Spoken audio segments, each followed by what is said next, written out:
Hello, all of you, and welcome here. Thank you, Manjiri, for having me here. What a beautiful festival with a heart.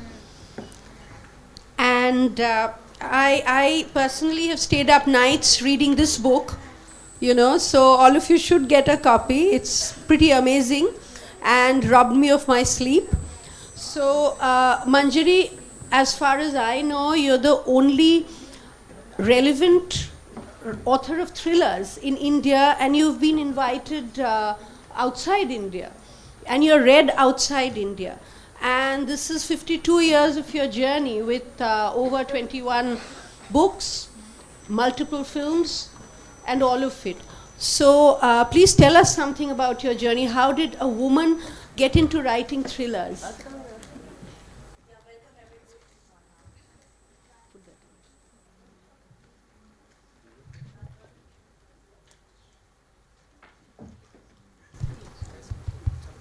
Okay, it's working.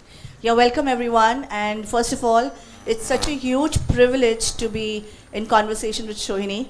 She's an international figure of great repute, and honored to be in conversation with you, Sohini. Thank you. Thank you, Manjiri.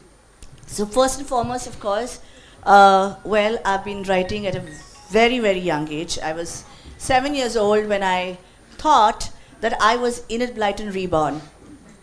Okay, I was so crazy about her books that I thought I was Enid Blyton reborn until I realized that she passed away after I was born. So obviously, I couldn't be Enid Blyton.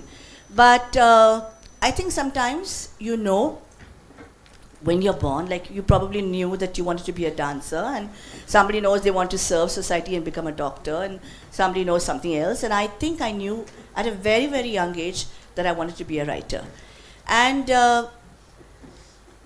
along the way, of course, life happens to you, and you do other things, and you do, other stuff.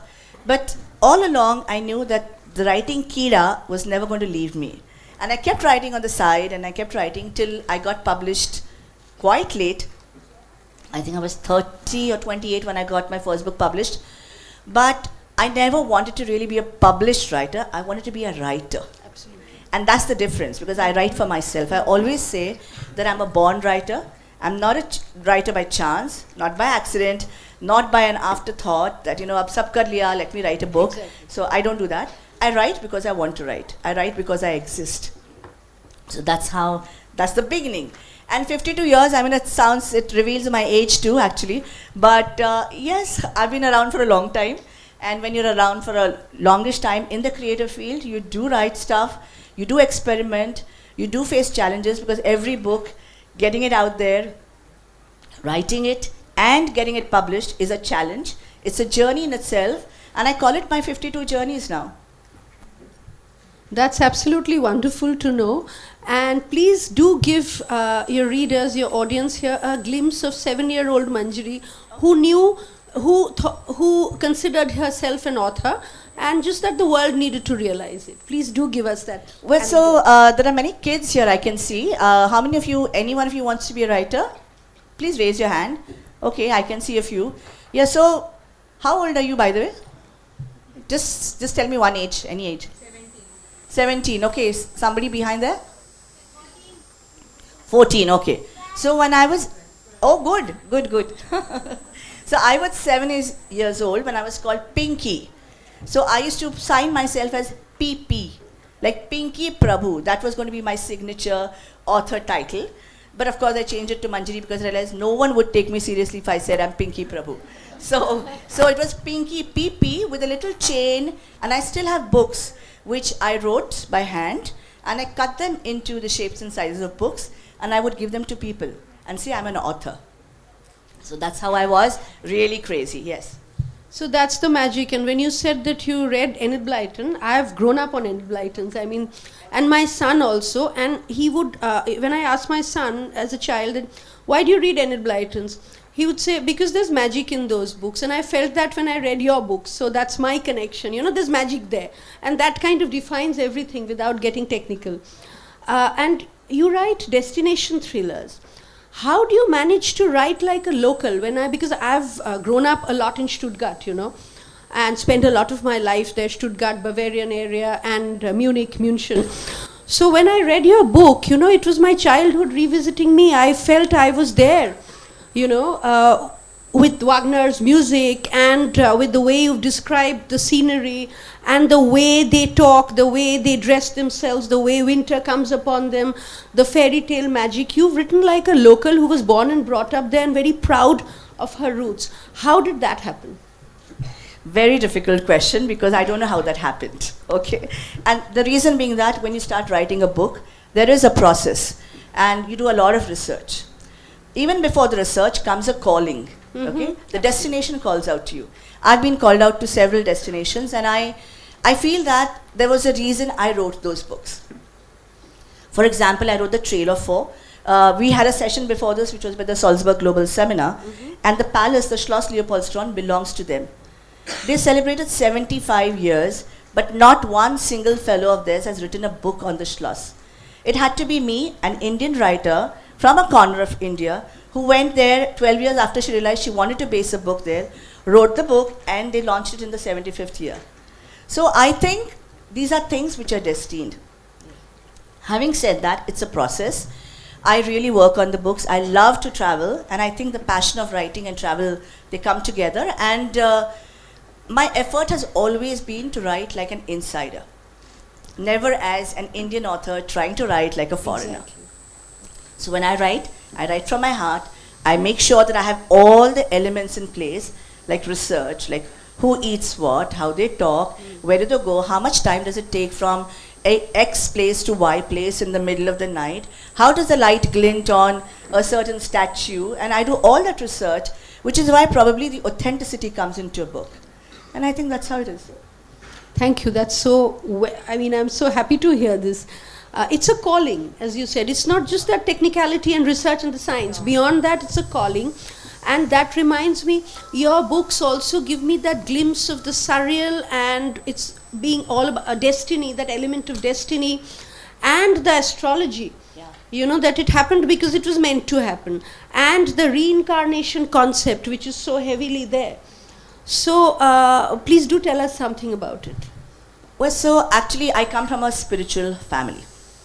My mom is an astrologer, which is how my two books, The Cosmic Clues and Stellar Signs, happen, where the detective solves cases with the help of astrology. And then, of course, there are different cases and stuff like that, and astrology is used like a scientific tool and not like a magic wand. It's not like guesswork. I look at you and I say, you're a criminal.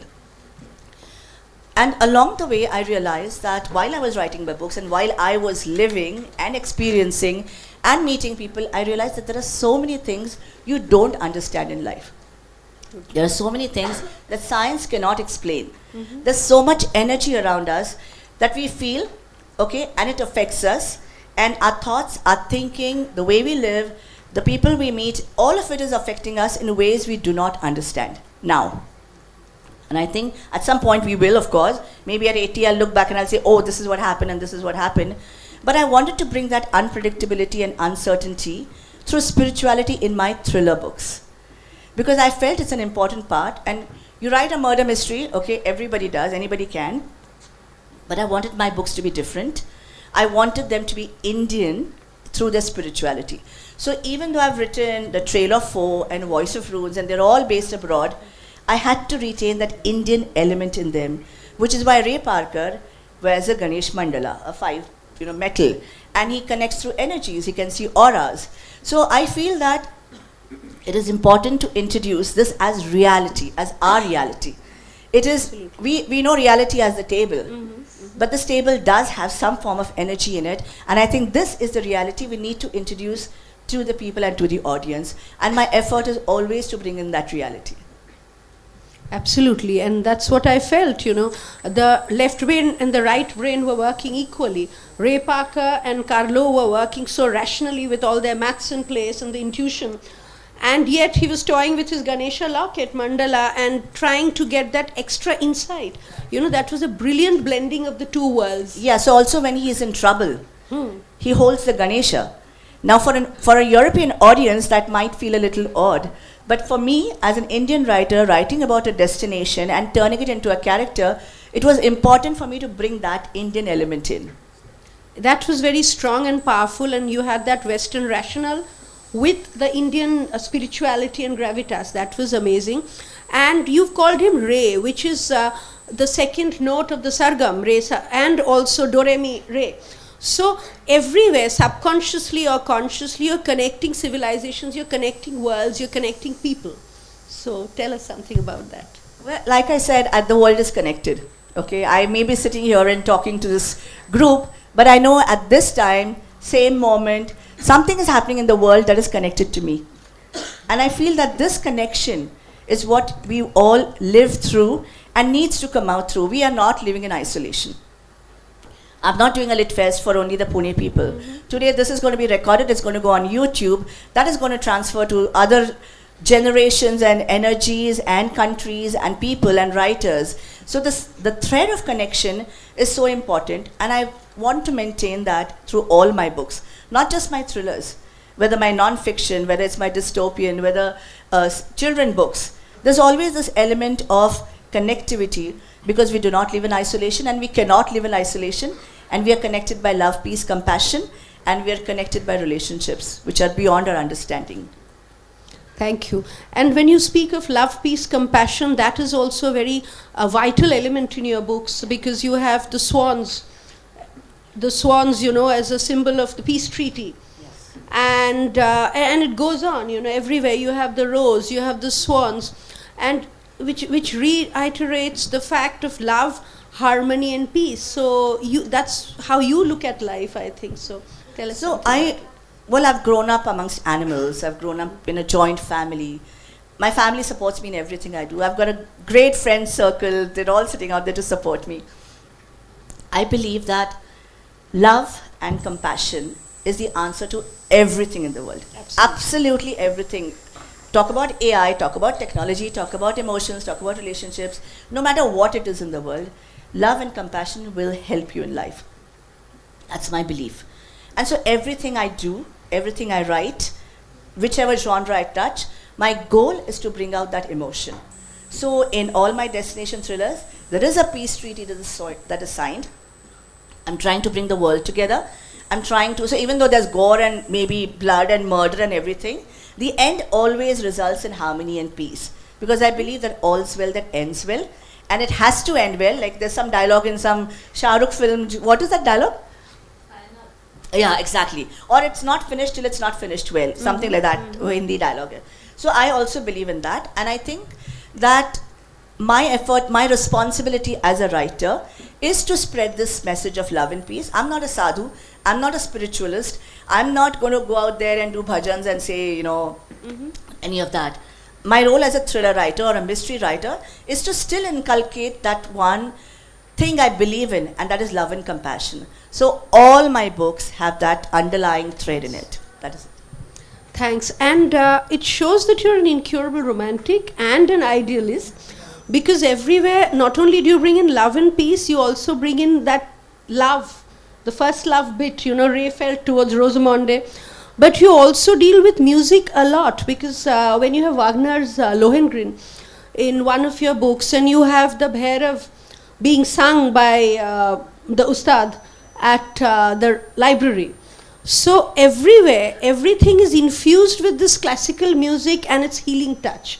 Please tell us something about that. Okay, disclaimer, I am not a classical singer or a trained anything. I'm just a self-learned person. Okay, and so what I believe in is that every creative soul in the world comes with his own cultural beliefs and cultural, or should I say, insights.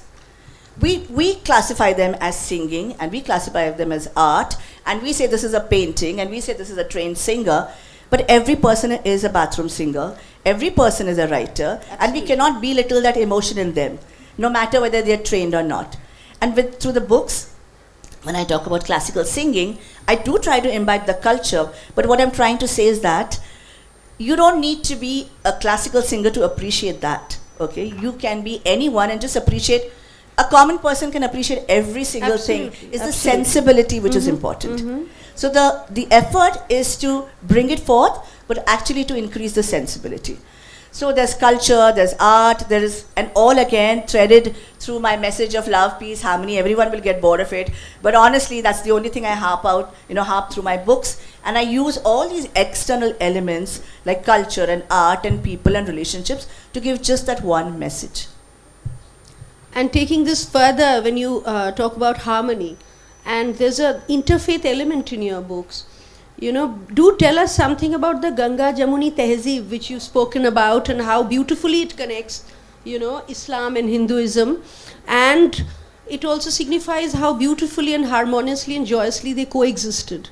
So do tell us something about the Ganga Jamuni Tehzeeb and your take on it. Though my take is, of course, so I wrote this book called So this question comes from my book, The Rampur Raza Mystery, which I just wrote. And yeah, that's the book. And it's a library thriller. Okay, so I got this commission project by the ministry to write a thriller based in a library because they want to encourage people to visit libraries and to encourage reading.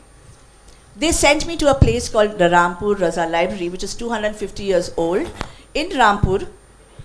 I've never been there, okay? I've never lived in a completely Muslim environment. I come from a cosmopolitan, you know, setup, and Pune with, you know, where people are free and everything. And when I went there to research the book, I realized that I was surrounded by women in burqas, and everyone there was talking in pure Hindi. I know Bombaya Hindi and I know Bollywood Hindi. They were talking in pure Hindi, and I started getting adapted to it. I had to write a book, a thriller with a murder. I had to have a murderer. My main question was, who would my murderer be? You see, it's a library-based book about a Muslim library. Everyone working there is a Muslim. How do I make a Muslim a murderer? My first question, that was my first challenge. So therein started my whole reverse research for this book.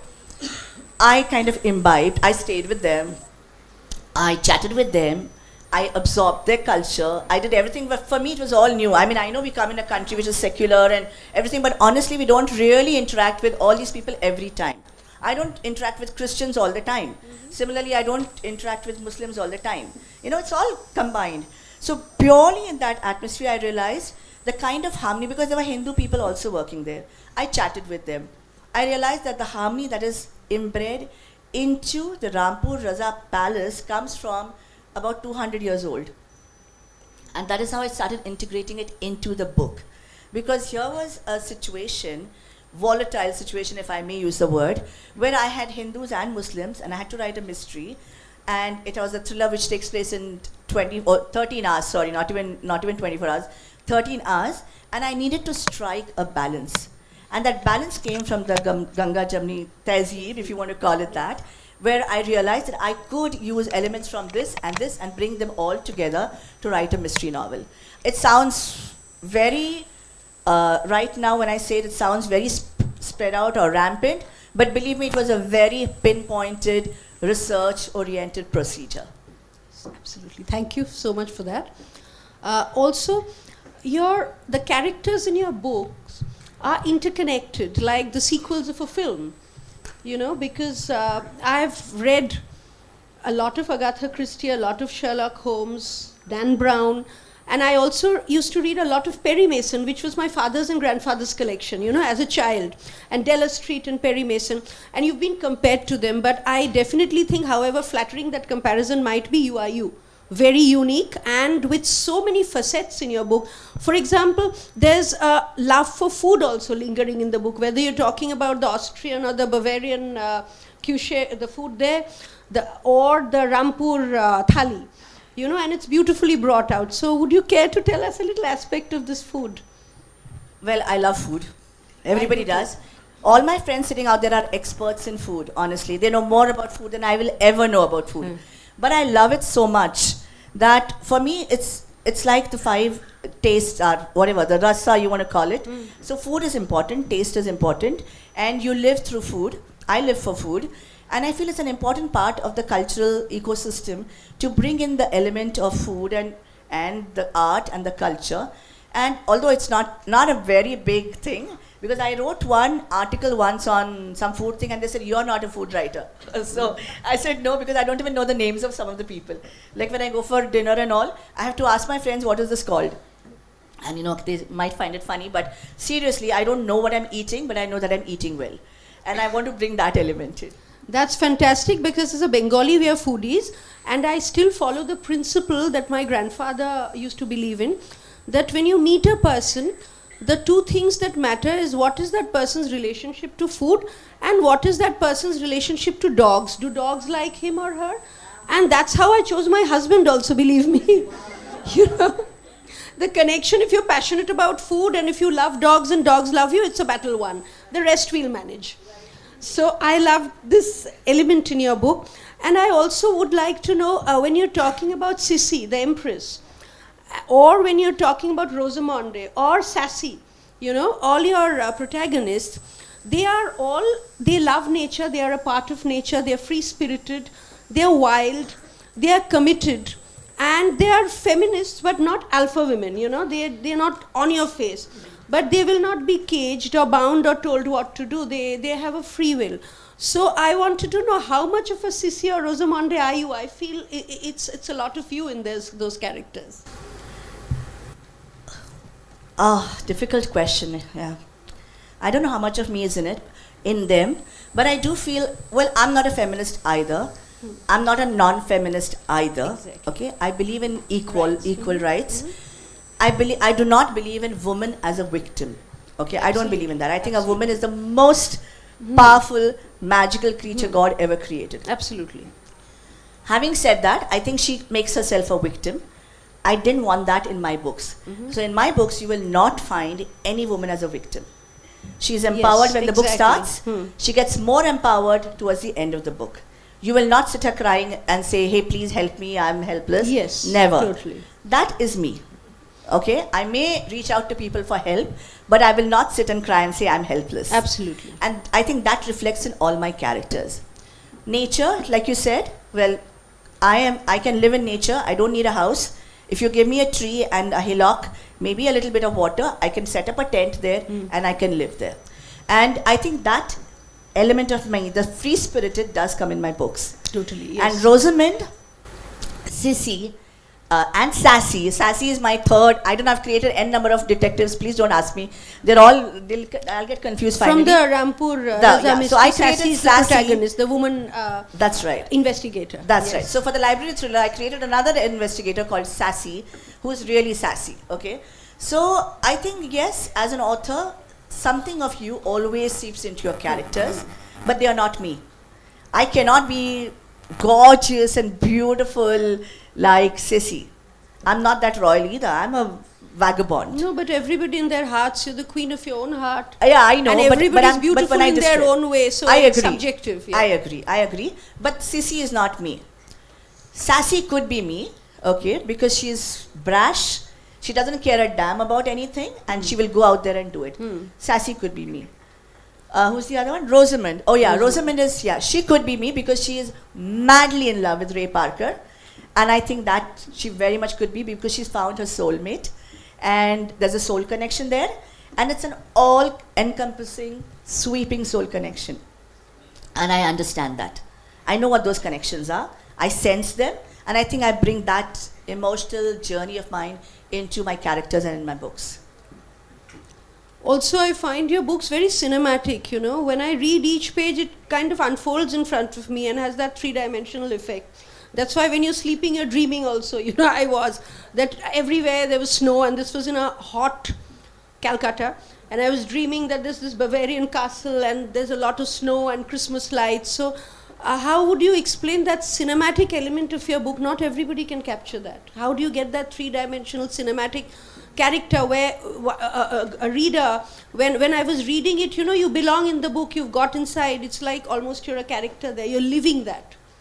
So how does that happen? So I come from a family of media people. We are 4 sisters and 1 brother. My sister's a director. My brother is a cameraman. I am an author. And all our lives, we wanted to make films. That was the goal, to make feature films. We even tried, we flopped. We did lots of stuff, like films are so expensive, but we tried. We did all of that. my personal journey, my personal goal was to be like Helen. I don't know how many of you seen Helen. You know the dancer Helen? All of us. The cabaret dancer Helen. Anybody knows? No, they won't know. But anyway, so Helen was my idol. I wanted to be a dancer like Helen. That was my cinematic goal. How lovely. And so we had a stool like this, like a teapoy. That was the camera. And I used to dance on tabletops. And they used to take my recording. How That nice. was my goal as far as my cinema goes. But that of course grew and I turned into a television producer because obviously I also wanted to be an actress in between, and I went to Basu Chatterjee and he told my mom, if you're, if you want your daughter's good, don't bring her in this line. And she brought me back. But I tried all that. So cinema is in our blood. We really saw a lot of films. We used to see first show, first everything. We did all that. When video came in, we started doing video films, which was more within our realm and our budget, and we realized we're not going to Bombay to do any films. It's going to be videos in Pune. And that's how it went on. But there is that thing in me that I want to make films. So I am a video producer. I mean, I did 200 films. But I see books. And it's not like I sit down to write. I write what I see. And so when you say that you are actually living it, I am also living it. And when I'm stuck, when I get a writer's block, what I do is I just sit and I allow the visuals to come to me. And then when I see it, I write it. So yes, the cinema element that you see is because of the background, the flop background if you want to call it, but it's that background, and also the learning. let me call it the learning, yes. But yeah, it's an unrealized dream of making a big feature film, although we did do a feature film called Kuch Dil Ne Kaha for NFDC, but it was just one film, and after that experience we said enough. So it was that, and also the desire to create a larger than landscape through books, a cinematic landscape of films in books. I think that's more it. Lovely answer. And what about your? I see them as Netflix series. So is that happening soon? Okay, so there are too many slips between the cup and the lips. Okay, I've been in talks with hundreds of people, literally, about my books. Hundreds. The problem is always that they want all my rights. No, that's not good. Exactly. And I don't want to give all my rights because my books are a series.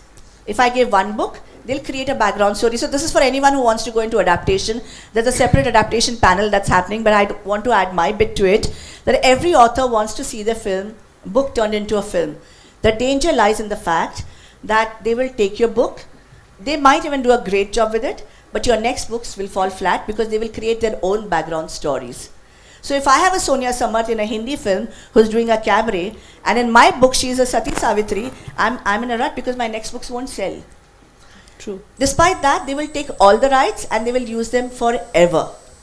So there are too many issues in adaptations, and I gave this a lot of thought, and I realized I'd rather write my books than see them as films. That's absolutely wonderful. Unless I will do that one day. Yeah. I will make it myself. Or either you make the films yourself or the series, or let the magic remain in the book. I think that's perfect. You've spoken about the soul song, and the entire book revolves around it. So the soul song has so many layers also. So what would be your soul song? That's a brilliant question, Sohini. Soul songs, I believe in soulmates. And if I have to give one Hindi film song which I connect with, and I had it as a ringtone for a long, long time, it was the song, which is that song, Bipin, if you remember? Mere man ye bata de kahan hai tu, which if somebody can sing it, I don't know, because maybe one of you can sing it. Sarita, sing it, huh? Just give her a mic or something. No, I can't. Just say something, give her a mic.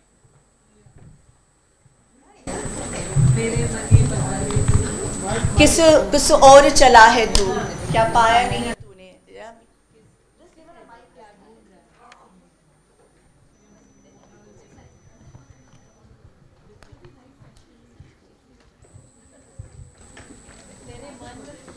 मेरे मन ये बता दे तू किस और चला है तू. Yeah.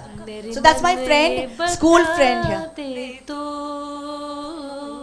किस और चला है तू, क्या पाया नहीं तूने,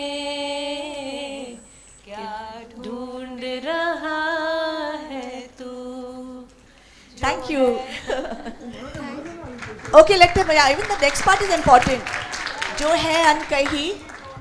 Please sing, Sing. two more lines. Please do sing two more Yeah, lines. Yeah.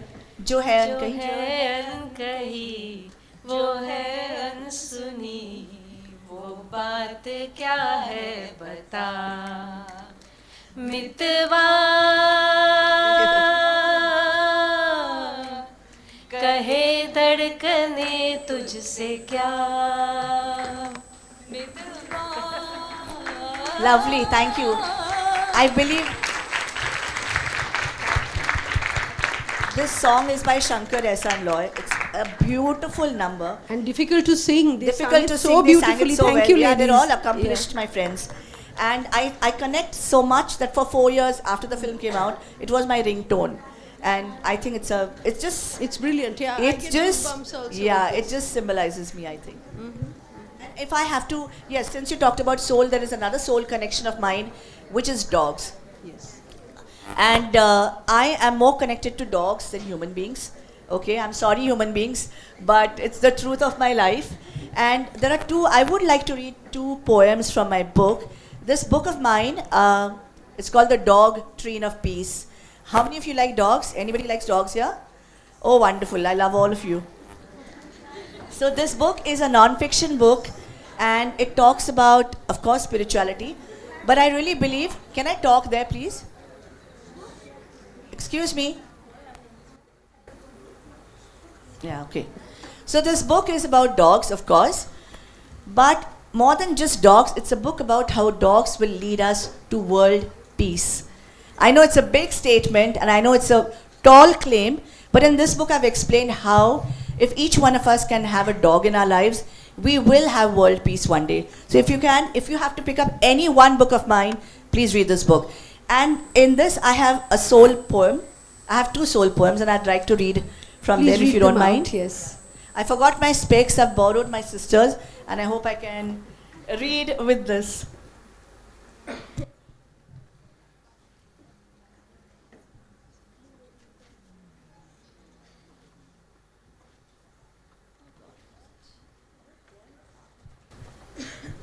So the poem is called An Anonymous Dog's Prayer. When I stare at the dark night, there's only one thing I want to say. Next time, God, do what's right. Create humans as I pray. A soul with a soft eye who will look at me and see my hunger, pain, and sigh, and not just the teasing flea. I sit alone in the street, so miserable and nostalgic, trapped in the pouring rain and heat, desperate for some magic.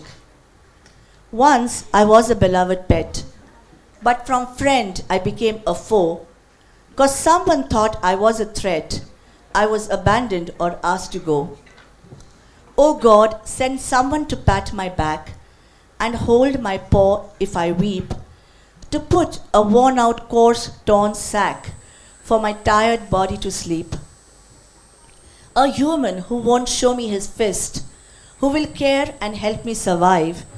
He must understand that if I exist, he too will surely thrive. But above all, I'm so keen for a loving glimpse and word, for all I want is to be seen, and all I want is to be heard. O God, create a human miracle who will help my spirit roam free, who will whisper the words so magical, you mean the world to me. That's beautiful. That's so beautiful. And another one, very small one, which sums up this book. That is.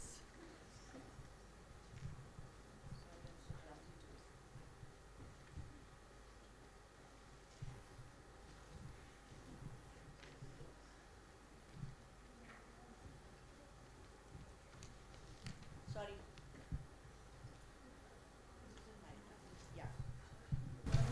So this poem says everything that this book is about. When 2 magical beings decide on a spiritual goal, one with a wagging tail, but both with a unique soul, one with a helping hand, the other with a loving lick. Both look to each other for love to really click. One with a loyal mind, the other with a kind heart, begin a journey to peace, bonding from the very start.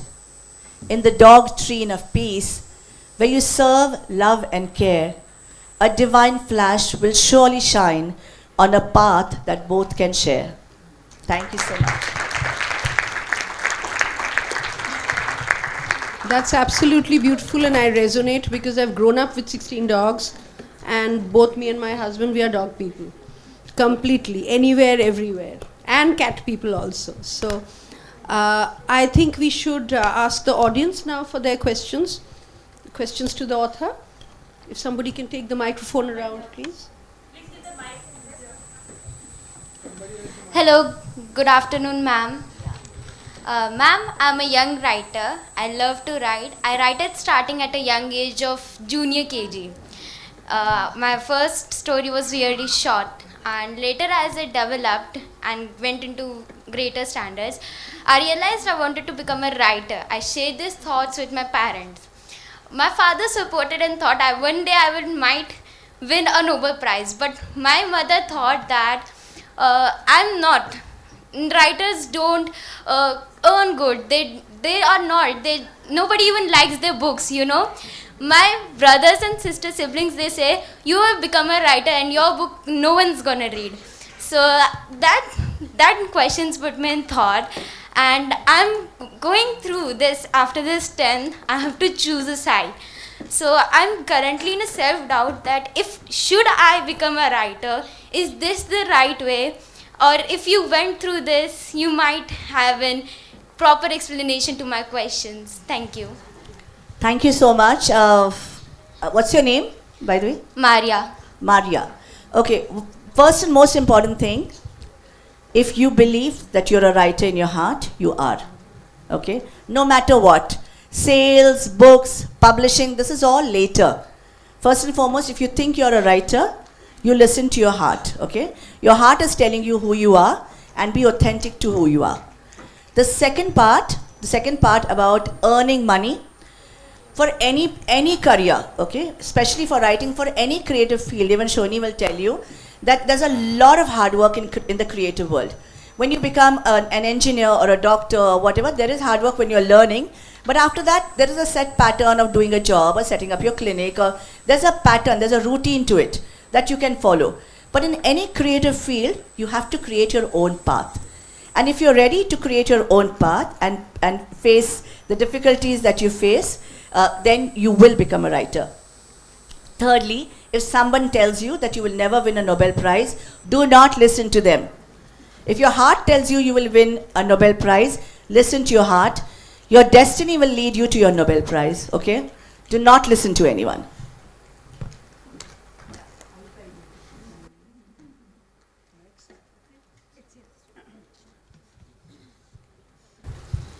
Ma'am, as you said, your books, they have gore, blood, murder, violence, and at the end you always you need to have a peaceful, compassionate ending. So do you think that books, cinema and art in general is important for the society? Because do you think it is an influence to the society? Do you think the youth is getting influenced from the art, and that is why we should be more considerate about what we put into our specifically in the portrayal of anti-heroes in the books and cinema?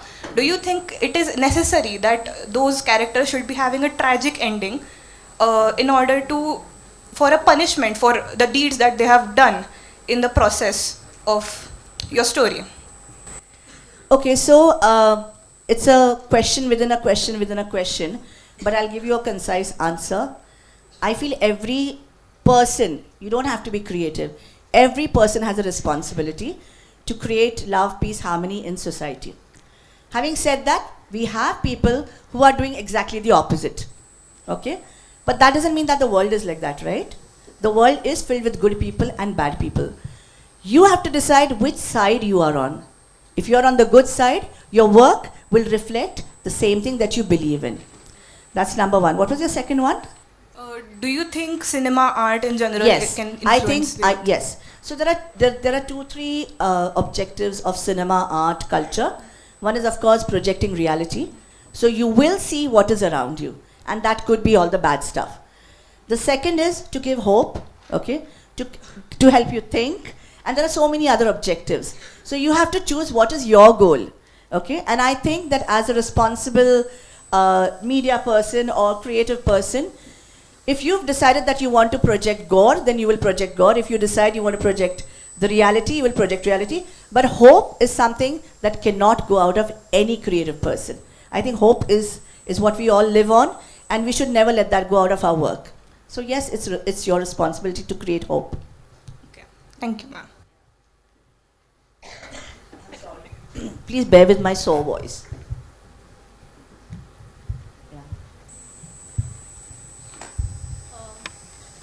Hello, ma'am.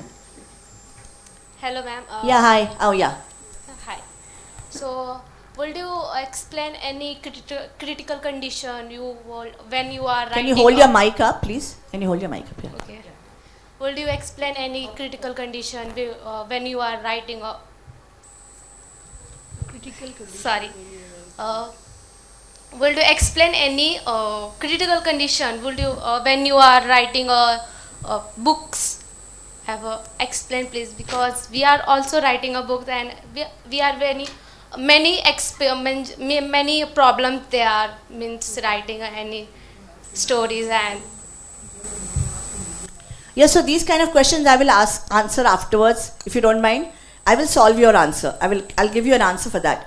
But yes, when you're writing, specifically to you, I'm saying, I will answer that question afterwards. But when you're writing, you do face a lot of issues. Okay? Inspiration and your muse are something that may come anytime to you. It's not that if I want to write a book, I'm going to sit down and write the book. It doesn't happen that way. It has to come to you. That's the first issue. Second is, even if you're writing, you could have a block. I'll give you a small example, which I give all the time.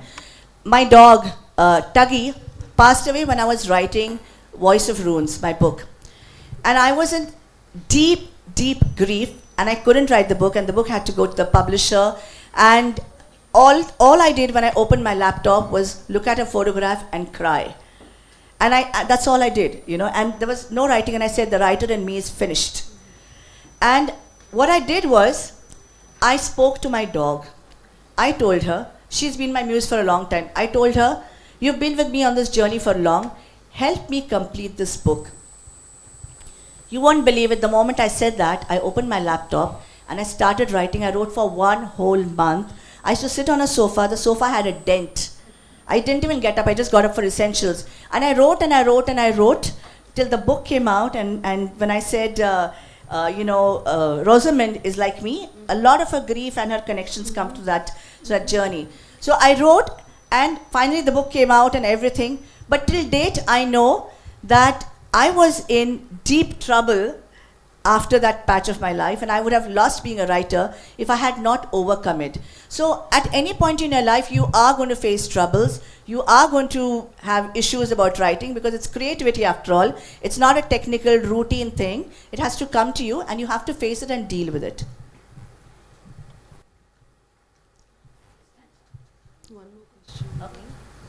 One more question.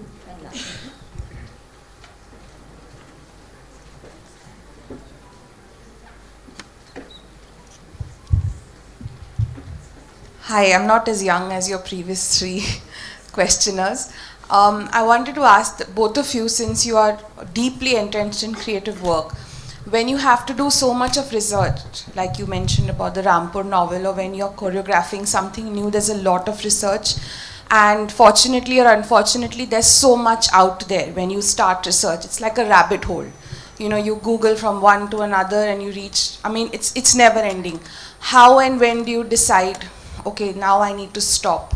Like, I've had enough in terms of my research, or when I'm trying to really, layer a character or a story or a plot.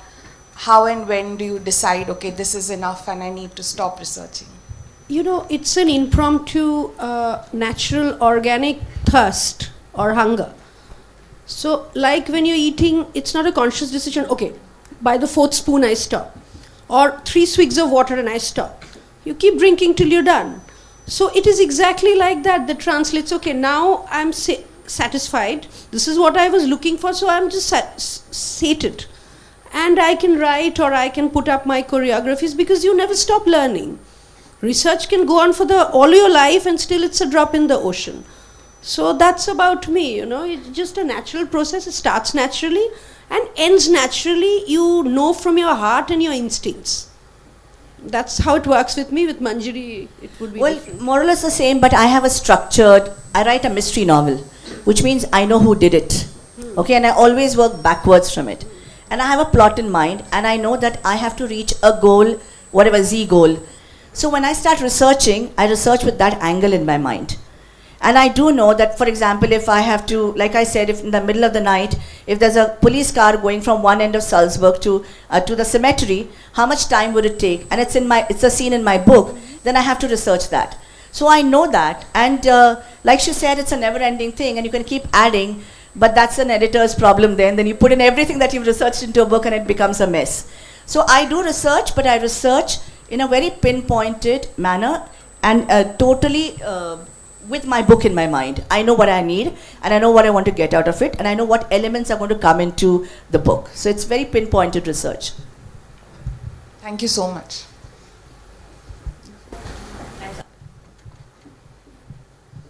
That was wonderful, Manjiri. Thank you for giving us a glimpse into your inner journey, your inner life, and how beautifully you've developed your novels, your thrillers. And most of you should try and get it because it gives you a perspective of life. I don't know whether you can travel to Austria or Bavaria, or maybe you will, but you're traveling already on the wings of the book, and that gives you a perspective of another life, another world, and the thrillers, of course. Thank you so much, everyone, for being so brilliant. Lovely being here. As usual, my own festival, but still lovely being here.